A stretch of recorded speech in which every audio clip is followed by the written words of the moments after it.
the audio sounds bad, it's not either of our faults. No, it's actually no one's fault except for not us. Yeah, not us. Everyone else but us. Yeah.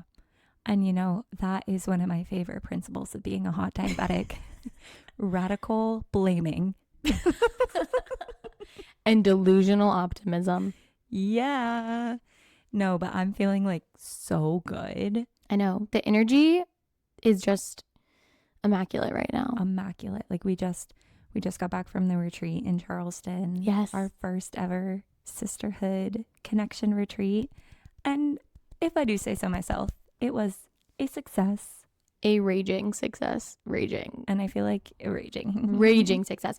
And the post-retreat energy is just like so unmatched. So unmatched. And I know like we're not the only ones who feel like, because all of the retreat attendees are like blowing up the group chat with like all of their wins and their action items that they were taking out of it. And I just feel like it's contagious. It so is. The magic is spreading. It is. Like when you win, I win. When our listeners win, we all win. Like exactly. As diabetics, just like all of us like raising up to the top. It's so, I'm obsessed. So fun and so hot. So hot. And it's the year of the fire horse, which is also hot. That horse is hot. Ooh. It's the horse hot is in hot. Here. Literally, like I'm personally so excited because I'm a fire sign and it's the fire horse year. Period. So if I take over, just know why. Yeah. Like just know why. Yeah. Okay. Wait, Carson's on her. Shit. And we don't have to dive into it now, but we also got some like really great personal news. Yeah. So like we just have like so many good vibes, and I'm sure we'll share that soon. Yeah. But it's just so good in here. So good. The vibes are really great. So speaking of hot, fire horse, hot energy, all the things. The stories today. Oh my God, yeah. Are hot. So this hot is and juicy. Yeah. So two of my favorite descriptive words. I was actually gonna mimic you and say so hot and juicy, and then I was like, no, I'm good. I'm like cringing in my chair. Oh my God. Like, okay. I could totally pass on saying that one, but yeah. These are all of the unhinged diabetes stories that you guys wrote into us. Off the hook. Off the hook. It's off the hook number 2. Yay. This is like one of our favorite episodes. Yeah, I'm so excited to film this. It's gonna be so good. So good. Wait, you said you have a good would you rather. I know we're doing this like kind of in the intro. We can still do it. Hit me with it. Okay, it's kind of like a would you rather, but also it's kind of like a question rather than like a would you rather. Ooh. I don't know. This is actually from one of our top listeners. Oh my gosh, shout out to you. My dad. And I stand by what I said. Shout out to you. Okay, so you signed up for a Pilates/yoga class. Your blood sugars are super high shortly before the class and you feel really bad. Like you feel so sick. Like your blood sugar's been like 300. If you cancel, you're going to be charged $35. Do you cancel and pay the fee? Do you go to the class when you're feeling crummy, or do you play the diabetes card and avoid the cancellation fee? Ooh, I know. That's a really good question. I know. And something that I have a lot of experience with. Yeah. I'm going to be so honest. What do you think I do as a type B person? I don't know. I would probably pay the fee. You would just not go and take the charge. Yeah. I mean, I think just knowing me, I would never call up front and be like, I can't make it. Right. And if it's not my like usual behavior, but if it is, right, if it's like out of the blue blood sugar stuff, then I would call. And see if I can use the diabetes card. But if I'm canceling a lot, I just gotta. That's my fate. Right. Like if I did this to myself, then that's my fate. Right. Right. And if my blood sugar is just being whack, then maybe I'll pull the card. I've actually done that before. Like, so I don't even know how to answer this question because I've done both. Mm-hmm. I've gone to the class because even if I was 300 and I just did it, so I would not get the cancellation fee. I've not gone because I feel sick and I took the cancellation fee. But then one time my blood sugar was like so weirdly high and I had ketones. And so then I messaged them and I was like, hey, I'm type 1 diabetic and I had like, I forget what I said, like something to do with that come up and I can't make it to the class. Would you be willing to waive the fee? And they did. And I think I actually talked about this on social media one time, but I was like, I don't want to like do that every time, because at the same time, like, this is also someone else's business, and I'm not going to be like, I'm a diabetic, I can't pay the cancellation, because sometimes, like I said, I just didn't set myself up for success and it's my own fault. Right. Well, I think it's so interesting. I agree. Like, you don't want to like take advantage of like this business. Right. At the same time, we have to like protect our health. And so like, I totally, if you got to not go, don't go. Yeah. But then the other thing is like the cancellation fees. It's like, I've already paid for my spot in the class. I know. And I totally get that someone else could have used my spot. Right. But like, now you're gonna pay me double what I paid to be in the like charge me double. I know. I'm like, I already paid for unlimited membership. Right. So it is so hard, but I agree. Like, it is someone's business and they have protocols for a reason. So right. Exactly. Like, yeah. I probably wouldn't make a habit of trying to ask for the feedback, but yeah, occasionally, I think it's fine. Yeah. When I had my Pilates membership, I asked for the feedback one time, and then the rest of the time I just ate it, because that's just what you have to do sometimes. Yeah, I totally agree. So, wow, that's a really good question. Right? Yeah, so that good. one's hard. Please stay on the line, and your diabesties will be with you shortly. You're listening to Hotline to Her. I'm Teeny, your resident hot diabetic. And I'm Carson, your favorite diabestie. We're here to help you feel like that girl beyond diabetes. Ooh, yeah. Woo. Okay. Jinx. Blood sugar, roll call. All right. Let's see. Yow. I'm 109 flat. Wow, that's so good. Thank you. I'm 171 on the way up, which is interesting because I checked my blood sugar 20 minutes ago and took some insulin, and it said the same thing. So the insulin is just like keeping me there. The insulin is fake. It's fine, I think. Yeah. Okay. But to be fair, this makes you feel better. Well, one, that's great blood sugar. Two, I was literally like 180 to 250 like the entire day, pretty much. Ooh. But now I'm 109. Finally, my insulin started doing its thing. I love that. I ate a bagel today. We had like some bagels left over from our retreat. Oh yeah. And I crushed the bolus. I was so happy. I like actually intentionally pre-bolus. Thank you. Like, I intentionally pre-bolus. And I was like, oh my God, this was so nice. So nice. It just is the best feeling in the world when you nail a bolus, and like the flat line after is like, so you're like, I did it. Especially for like the foods that are like demonized. Carby. Yeah, like really carby and like quote unquote like scary to a lot of people. I was like, period. Yeah. I'm so proud of you. Thank you. That's really impressive. Yeah. I love that. I did not nail my bolus this morning for my coffee or anything. And that's okay. It's fine. We get to try again tomorrow. We do. Yeah. Can we read some of these stories? Yeah, we should. This was really like good. an extremely long introduction, but here we are. And you know what? That's okay. Sometimes we cannot stop yapping. We haven't seen each other in 2 whole days. Yes. And so we had to yap. 2 whole days. And we talk spend 6 days straight together and sleep in the same room. So we did have a lot of time to yap, and we are still yapping because we'll never stop. Yeah. And I hope you and your diabestie feel the same way together. Yeah. Okay. Okay. We are reading these off the hook stories. And if you have a story of any kind, like even just like your like day-to-day crazy story. Yeah. And you're like, oh, all of this happened, and while it was happening, I forgot I had diabetes. Like, send us your crazy stories. Like, please. Any experience living as a diabetic, even if the story is not specifically diabetes related, we want to hear from you. We want to hear it, and we want to share your story with everyone else, because I feel like 9 out of 10 times everyone, like, other people have the same thing happen to them, and it's nice to find comfort in the fact that other people have the same like lived experience. So yeah. Exactly. I mean, that's something like, and I promise we're going to get into stories, but like, that was like one of my favorite parts of like this past weekend on the retreat was like just sharing the stories. Cause then you're like, oh, wow. You're also like always thinking about diabetes in the background while this is happening. And like, I just feel so like connected to other diabetics and like less alone in my stories. I know. Exactly. All right. Enough from us. Are you ready for our first story? Yes. And keep in mind, like, this is a live reaction. Like, we have not read any of these. I have not read any of these. We just exported and here we go. Oh, and by the way, they're completely anonymous. Yeah. So if you want to submit one, it will be anonymous. Yeah. Picture 20 years old, less than a year after diagnosis, still wanted to be able to experience college and drinking. 4th of July, friends and I rented a water slide and made Jell-O shots. Period. We did make them sugar-free. I don't remember much other than the fact that my pump site and Dexcom were both off by the end of the night. However, I was still able to check my blood sugar through the day and give insulin.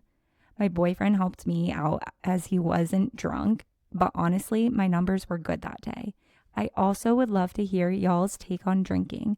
I only drink low-carb drinks like a vodka soda with lime or like seltzers, and always make sure to check my blood sugar and eat while drinking. But do you guys have any tips, or do you guys drink? Period. We love a water slide.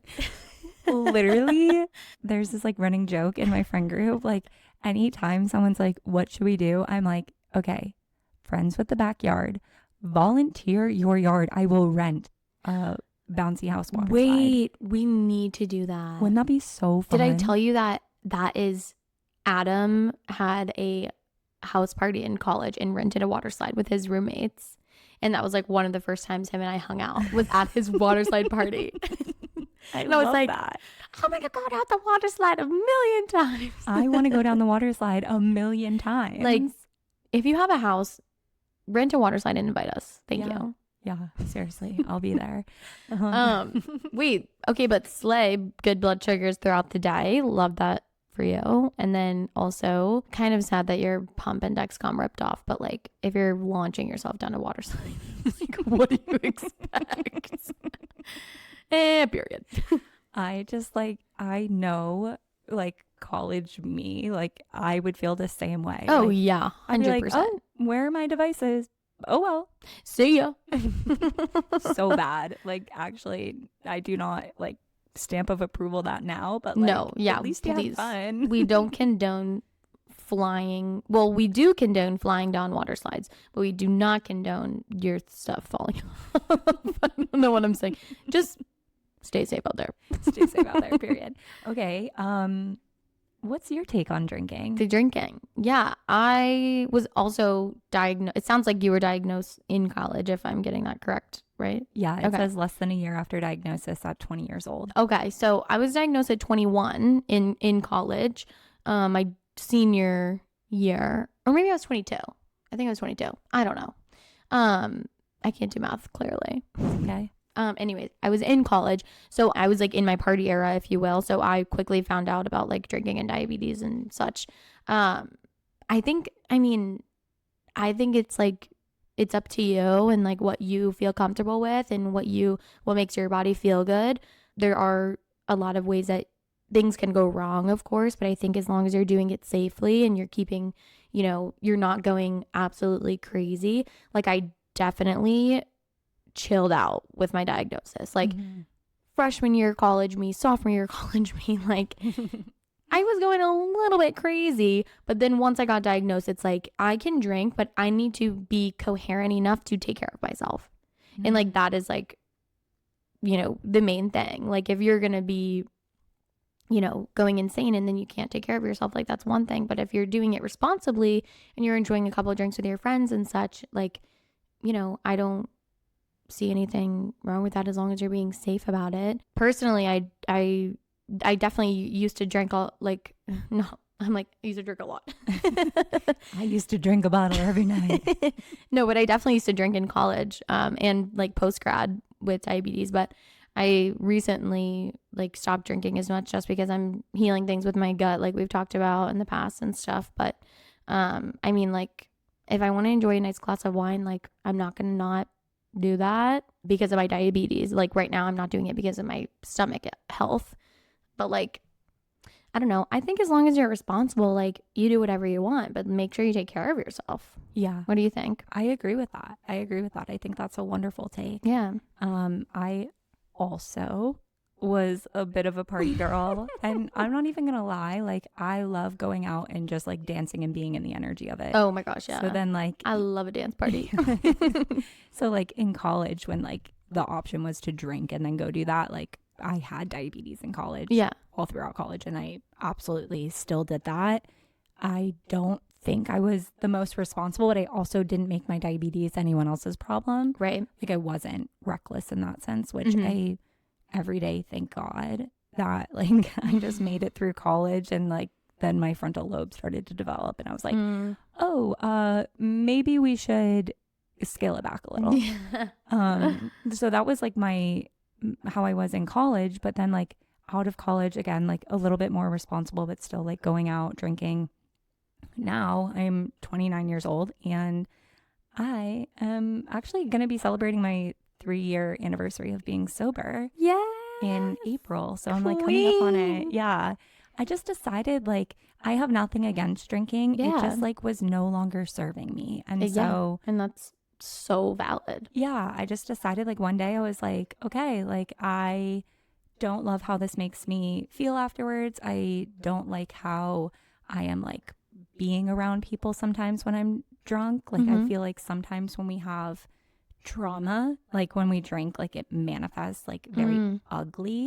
And so like I just don't think I would, like I didn't like it. I didn't feel aligned with it anymore. And so it was really not hard at first, but like because I had thankfully very supportive friends to make that decision. But this I don't even need to go into my sobriety story right now. No, we want to hear it. I mean, we can do like a whole episode on like drinking and partying and college. Yeah, I think that would be really beneficial because I could yap for days about my decision to do it. But I don't think there's anything wrong with drinking with diabetes. I think like the tips I always followed, because you asked about tips here. It's the tips.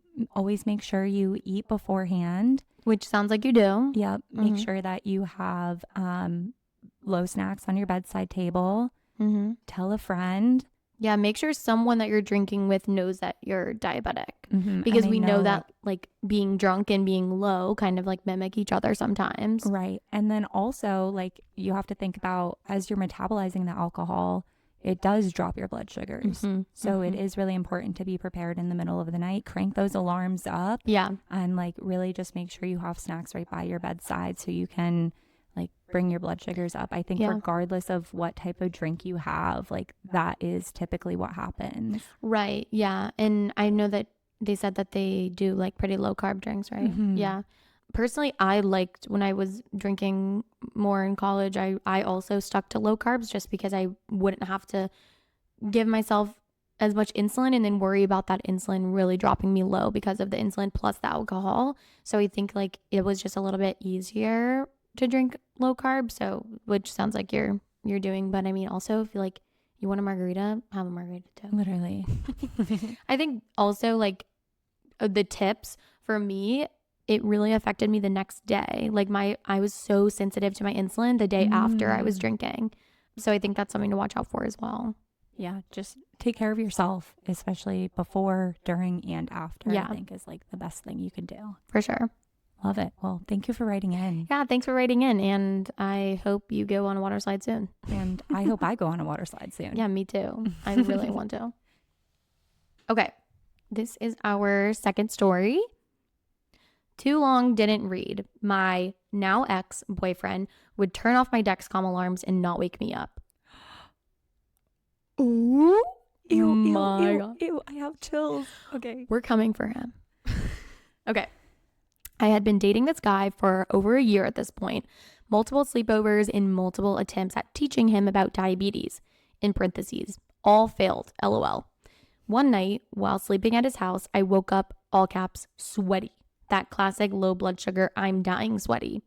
I roll to grab my phone. Dexcom is screaming at me as it just reads LOW. I panic a little, hop out of bed to try to find my stash of candy. In parentheses, he didn't let me keep candy in the bedside table. Red flag. Yeah, red flag. Okay. He didn't let me keep a stash of candy in the bedside table and unintentionally wake him. Crazy. Holy crap, did this start a fight? He starts yelling at me about how I'm irresponsible and need to take better care of myself. I'm crying and still trying to find candy while trying to explain that I don't know how I got this low. He goes, I shit you not. Well, your alarm kept going off, so I turned them off. I figured you'd wake up eventually. Oh my God. Needless to say, I went back to my own apartment at 2:30 in the morning and stayed with him for another 6+ months. Emoji. Like the tongue out, like emoji. Don't worry. Now I'm dating a phenomenal man who helps with everything diabetes related and doesn't turn off my alarms in my sleep.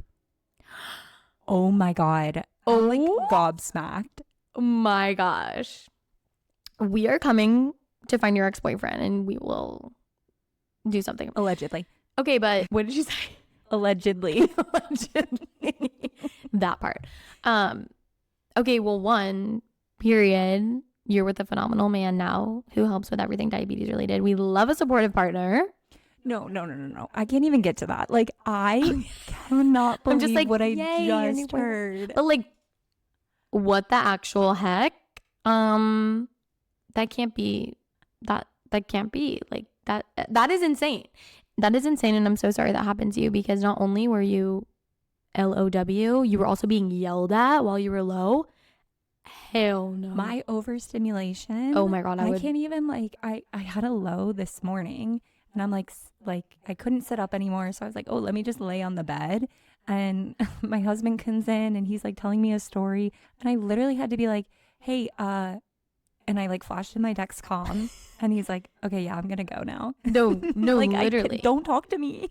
Like, I cannot process and then, anything. Like, fighting for your life, you're in like not your own space because it's like a sleepover, and like early stages of relationships like are still like slightly not like fully comfortable. Yeah.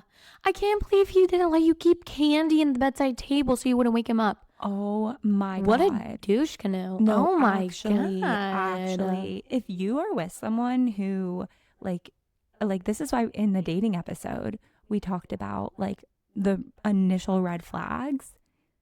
Raise your standards. No, literally, that's insane. What? Oh, well, I'm so sorry that happened to you. That's crazy. Would you leave in the middle of the night if that happened to you? Probably. Yeah. I would probably like obviously wait for my blood sugar to come up and then get the heck out of Dodge. Yeah. I feel like I would make it everyone else's problem. That happened to you? Like, I would be so pissed. I'd wake up the whole house. Like, oh, me if you too. have roommates, like, they're finding out how shitty you are. Like, everyone will know. Screaming, I'm so bad. Like, that's insane. Oh my gosh. Oh my gosh, wait. It says they had been dating for over a year at this point. Oh so like God. he knew. How long had this been happening too? Like, thank God nothing bad happened to you. I know. I'm so glad you're safe. That's actually insane. He said that they were irresponsible and they need to take better care of themselves. And he figured that you'd wake up eventually. That's crazy. Oh my God. Is that like can we sue? Yeah. No, I don't know if like, I don't know at what level like it becomes, we talked about this in the first Off the Hook, like what level does it become assault? No, like this person literally. is trying, they know what happens when you don't wake up to these alarms and then they try to stop them. I would be so curious if there's any lawyers listening. No, literally. Please let us know if this is like illegal, if this is a crime. We're like so protective of all of our diabesties. We're like immediate action taken. Like put him in jail. No, that's crazy. The fact that he was yelling at you, oh my God, I just want to give you a hug. I'm so sorry. Like that is like literally none of this was your fault. And I'm so glad that you're with an amazing man now. Right. Like I'm obsessed. The appropriate reaction from a partner is like either like, oh my God, like at the bare minimum, sleep through the alarms, please. Like, actually just don't wake up. Like, I got it. I can take care of it myself. Right. Like that's what our partners do. Yeah. Like if I have a low, I'm sorry, Adam. He just has to just sleep through it. That's what we did at the retreat. I slept through you. Literally. Oh my God, don't even get me started. Her eyes so literally can't. Tina's like, fill your cartridge before bed so your pump doesn't wake me up. I know. Like, trust me, I don't want it to wake me up either. Wait, we're no, in a this was fight. So Carson was like, I went to the bathroom to fix my low in the middle of the night so I didn't wake you. I was like, no, I don't care about your low alarms. I care about your cartridge. No, if we can prevent it ahead of time. No, I sat on the toilet and he got me. That's so dramatic. And I made sure to tell Teeny so she would feel bad for me. That's actually so funny. I kind of forgot I did that. I was like, anyways, I was like, no, wake me up for something serious. No, but like, it wasn't even that serious. I Yeah. just popped the gummies and went back to bed. Can you picture me sitting on the toilet? Just with your container of glow gummies, like literally. shoveling them in. Don't worry, I put the cover like over the seat of the toilet. Like I wasn't actually sitting on the toilet. Everyone's picturing me on the toilet right now. And you know what? I'm sure you aren't the only person to do that. Oh, man. Okay, enough. Stop thinking about me on the toilet. Anyways, I am so glad you found a new man. Yeah. Period. Okay, should we go to the next one? Yeah. That is so funny. Oh my God. Okay. A couple months ago, I went to the ER for an unrelated issue, had a blood panel done, and the doctor said my glucose was really high and I needed to see my primary care doctor right away. The next day, I went to the doctor and got an A1C test done. Turns out I was 14.8 and was officially diagnosed as a type 2. My whole life got turned upside down in a matter of 24 hours. Oh my gosh. Okay. Yeah. Boy, do I know the feeling of the life getting flipped in 24 hours. Like, we're right there with you. All of us. Oh my gosh. Well, welcome. I was going to say, well, welcome to the club. It is not always fun, but the people are the most incredible I've ever met. So, yeah. This is so interesting because, like, why wouldn't they just help you at the ER? Yeah. Isn't that weird? Well, that's what happened to me too. Yeah. They just said, off you go. Yeah. They were like, here's a, well, okay. No, they like gave me a prescription for insulin at the ER, but like, it sounds like they didn't even do anything. They just sent them to the primary care, which is like, why wouldn't they send you to an endocrinologist? Like, I'm confused. Yeah. Yeah. It's so strange. I hate that for you. I'm so sorry. I hope that you're feeling good. Like, were you feeling, I'm like, I wish we could like have a conversation right now. Need more, like, I'm like, we were need you more feeling details. shitty? Like, how are you feeling now? Yeah, I hope you're feeling better. I mean, if you went to the ER, I mean, an unrelated issue, but still. Yeah. If your A1C is 14.8. That's like, that's up there. Not be feeling good. Yeah. I can't imagine. Mine was 10.1 when I was diagnosed.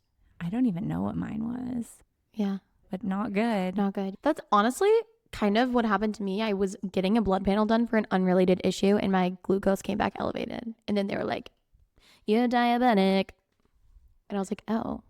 Wait, but were you getting a blood panel done like because something was up and you have an unrelated issue? Because that's like what happened to me. Like I was getting thyroid testing, but my mom was like, can we push this along because she's not feeling well? No, I was feeling fine. I was getting routine blood tests done because of like family medical history. And then it just came back like elevated. Like I was feeling totally fine. Oh, like wow. in reality, when I look back on it, like I had all the symptoms and I was feeling like, but I wasn't like, oh my God, I feel sick. Mm-hmm. But I was doing like routine blood work and then it came back elevated and they called me. I remember it literally so clearly. I could tell you every single detail of the day. But they called me and they were like, you need to drive yourself to the ER and be considered for insulin therapy. That's what they called it. And I was like, what the heck is that? To be considered. Yeah, because they can't like diagnose you, you know? Sure, yeah. So I literally drove myself to the ER and I went up to the front desk and I was like, hi, I got a call from my doctor and they said I need to be considered for insulin therapy. That's what I said. Oh my God. And they were like, okay, let us check your blood sugar. And I had no idea what any of this meant. So I was like, oh, it's not that serious. Like I'll go to class in the afternoon. Like it's fine. Then they checked and my blood sugar was like 400 something. And then the nurse was like you could tell on her face that she was like, when they read it, oh like, shit. Yeah. Yeah. But like, she didn't want to freak me out. So she was like, I'm going to bring a bag of saline to the waiting room. Like, they didn't even have a room open. Like, I was sitting in, like, the waiting room before going back to the back. You know what I mean? Oh, my God, yeah. And they brought an IV out to the waiting room. And that's when I knew that it was kind of like, okay, this is, like, a big deal. Yeah, like, they can't even wait to get you in a room. I was like, oh. Like, well, I guess I'm not going to class. Yeah. Yeah, and everything just changes so quickly. And then it, like, you've talked about, like, not feeling like you have very many resources, like, right after you were diagnosed. Yeah. Yeah. I hope that you, the writer listening to this, if you're listening to this, I hope that you have the resources that you need. And if you don't, reach out to us, because we know a lot of mutual aid that we can help you with. Yeah. And, like, we have incredible network of, like, diabetes experts, coaches, nutritionists, like, so many people we could recommend. And we have a lot of diabesties that definitely want to meet you. You are in good company. So I'm sorry this happened, but also welcome. Yeah, I am sorry that happened. I so know that feeling of everything just getting flipped without even expecting it. You know, like, you didn't even know that you were eating your last meal without diabetes, you know? Yeah. Wait, what was your last meal, your last supper?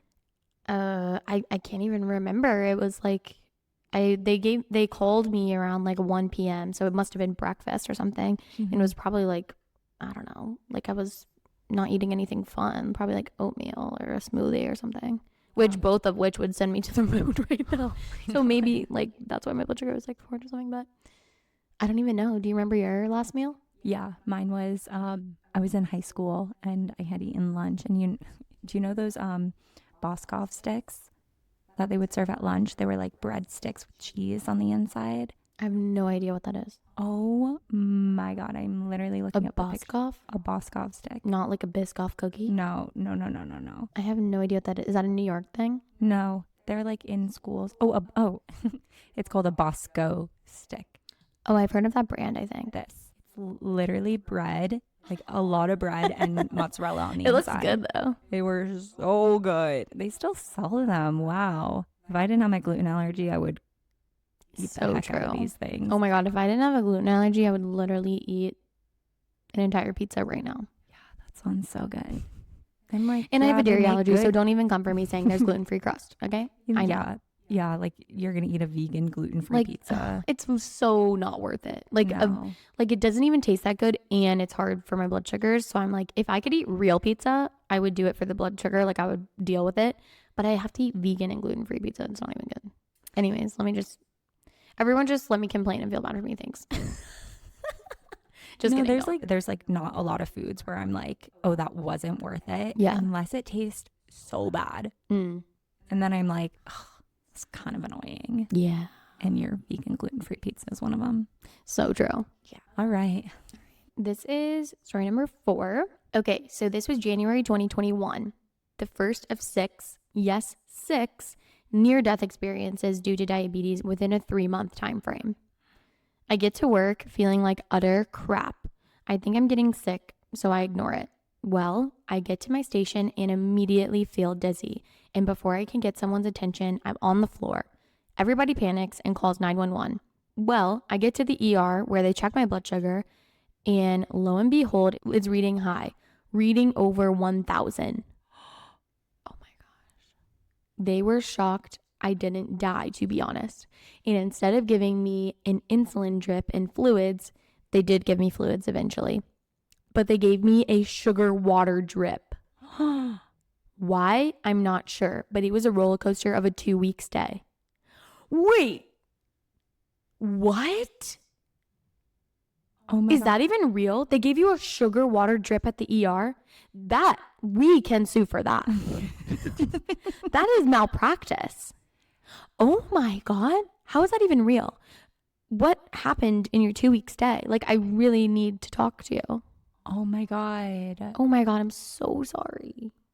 What the heck? Okay, wait. Were they diagnosed before this happened? I'm not sure. It said it was January 2021, the first of 6 near-death experiences in a 3-month time frame. So that it was the first of 6 near-death experiences. So maybe they were diagnosed then. Oh my God. I'm not sure. I don't know. But it said that they stayed in the ER for 2 weeks. So maybe they were diagnosed and stayed in the ER for 2 weeks. Oh, or the hospital. like I would assume if your blood sugar is 1,000 going into the Oh, ER. yeah, right. Yeah. So you were probably in DKA then. Oh my God. That's so scary. It's like hospitals are low-key a very scary place, I feel like, for diabetics. Like, they are, yes. It's so frustrating to have to like go in there, a place where you're like, okay, these are medical professionals who like should be helping me, and now I have to advocate even harder because nobody knows about diabetes. No, literally. And like I told you, there was like some malpractice happening when I was diagnosed at the ER. Like, it was horrible.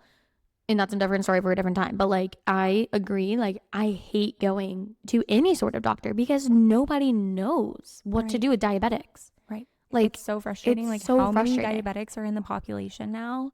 Like, let's get some more like textbooks out there. Right. Like, and like, it's honestly, it's like not fully like doctors and nurses' fault. Like, I know their chapters on diabetes are like this short. Right. Like, they're so little, but it's like, when I got appendicitis back in like 2022, I went into the ER because I had crippling pain. My doctor, I did a telehealth appointment. They told me to go in.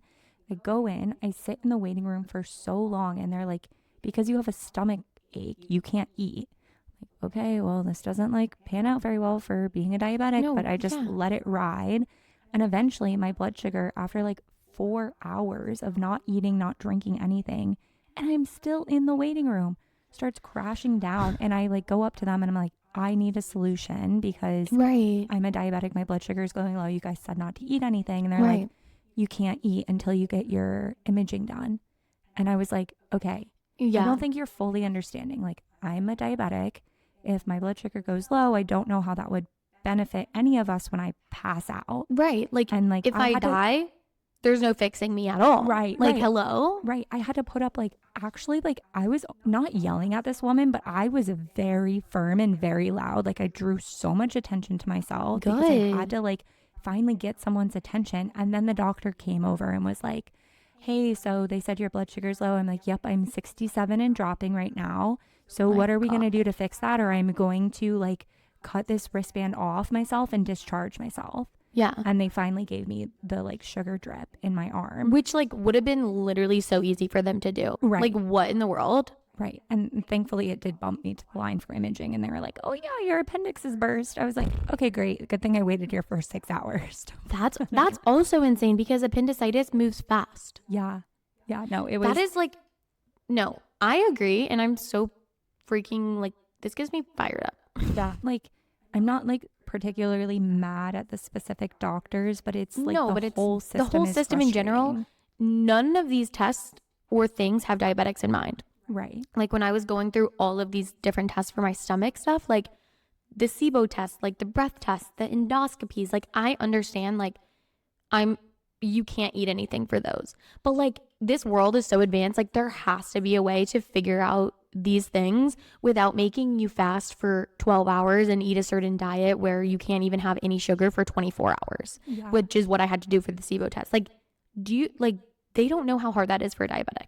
Like, my blood sugar could not go low. Right. Otherwise, I would have to redo the entire thing. And that's so frustrating. Right. Like, they do not have diabetics in mind. And I get it. Like, there has to be a baseline for these tests where you can't eat things and you can't drink things, whatever. But like, there's so many advancements. Like, can't we figure out something with the diabetes in mind? Like, please help us out. Please, just something. Insane. Oh my gosh. Okay, well, I'm glad that people called 911 and didn't just like get you water or something and be like, are you okay? Like, I'm glad they called 911. But like I'm literally trying to fathom, like, why on earth would they just give you a sugar water drip? Like, that is insane. Your blood sugar is over 1,000. Who wrote that in the chart? Be like, sugar water drip for this person, and your blood sugar is over 1,000. Who said that? Right. Surely like a toddler would understand. Yes. High blood sugar, maybe don't add more sugar. Oh my gosh. Just a thought. Well, I'm really glad that you're here to tell the tale. Me too. I hope that the other 5, I was going to say the other 5 near-death experiences in a 3-month time frame, I hope that you are feeling better now. On the up. On the up. We can only go up from there. Literally. Hopefully. Yeah. We're thinking of you. Well, thank you for writing to us. Okay. From our next writer. My son was diagnosed T1D in DKA when he was 9. Blue lights and sirens to the hospital at midnight when he started throwing up the contents of his bowels. 4 hours in resuscitation. I was taken to the room and advised he might not make it, but also that me and my daughter would have to leave him there in ICU as it was the middle of COVID lockdown and we weren't allowed to stay. Oh my God. My heart rate got so high that my Fitbit thought I was doing my first ever cardio workout. It gave me a bad. He's fine now. He's 15 and thriving, but it was a rough few days. Oh my gosh. That had to be so scary. I can't even imagine like being a mom and that happening, like having to see that and then you can't be with them. Yeah. Like that is crazy. Like a mom or a dad. I don't know if that's a mom or a dad. It doesn't say. Okay. Parents of like diabetics and then like also having to experience like the traumatic diagnosis. Like it's one thing for us, right? Yeah. But then like to be a parent, like someone who has to, you're responsible for this human being. Right. Especially at that age. Does it say what his age? He was 9. Yeah. Oh, 9. So that's like, instead of like really the mental health burden going on to him, the mental health burden goes on to you, like to the parent when they're that age, I feel like. I mean, really everyone, I feel like, because you're like that, but it's just so hard to like watch someone go through that. Wow. I really like, I send my love to you. I know. That must be so difficult. Yeah. I guess of course the mental burden goes on to everyone, but like if he's 9, like you're taking care of him still, you know? Yeah. Like, you have to learn diabetes too. Like, exactly. Yeah. Yeah. Like I think of the work that our friend Raquel does with Type 1 Together. Yeah. Oh yeah. If you haven't joined Type 1 Together, you should. Yeah. It's for all parents of Type 1 diabetics. Yeah. They're really great over there. Just big promo to Raquel. We love Raquel. We love her. We love the work that she does for parents. It's really great. It's so amazing. It has to be like so much of a burden. And then to imagine, like, I've never been in an ICU. Have you? Like, have you seen what one looks like? Even like not as a patient? No, I don't think so. I feel like it is probably pretty scary. Yeah, it's so scary. And if he was by himself there and he's just a little guy, like, oh my God, I want to give you both a hug because you guys like diabetics in general, warriors, badasses. Parents of diabetics, also warriors and badasses. Like, people don't give you guys enough credit because I can't even imagine seeing your child going through that and not being able to be by his side, you know? Yeah. Well, and something my mom always said to me was like, if I could have it happen to me instead of you, like, oh my God. I know. That's so sad. Literally. It's literally so sad. That is what my parents were like. If I could take it away from you, I would in an instant. Yeah. And you can tell this parent feels that way too. I know. Well, I'm so glad your son is fine. 15. Yes. And he's thriving. That makes me so happy. Yay. I'm well, so when he glad turns he's 18, thriving. he should join Hot Diabetic Club. Got some awesome guys in there. Yeah. But yeah, I'm glad you guys are doing okay now. Also valid that your Fitbit was like, wait, are we working out?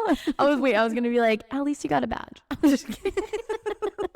That's a joke. That's totally a joke, but we are thinking of you and I hope that you're doing well too. Yeah, for sure. For sure. Hey, thank you for listening to Hotline to Her. If you enjoyed this episode, please leave us a review.